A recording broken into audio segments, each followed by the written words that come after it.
В этом смысле Важаб Шавела стоит на очень большой высоте. Он описывает и вражду.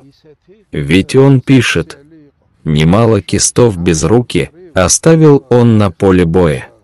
Но в то же время и тот Кистин, и этот Хевсур грузин, ведь они люди какой морали. Вот, эта мораль нравилась северокавказцам. Эту мораль не видели они к северу от них, у русских. Не видели это в другом месте. Они видели это только у грузин. И я вам уже сказал, что в XIX веке множество рабочих с Северного Кавказа прибыло в Тбилиси. Там не была такая промышленность. В основном не только рабочие, а изготовители оружия, мастера разные. Привозили товары на продажу. Так что, несмотря на то, что они были мусульманами, они уважали грузин.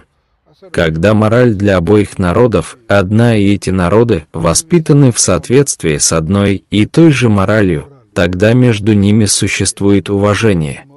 Конечно, в XIX веке и попозже этой морали уже не было, но в 90-е годы XX века еще раз выявилось, что у нас, и у чеченцев, и у грузин, пока еще сохранилось что-то от старой морали.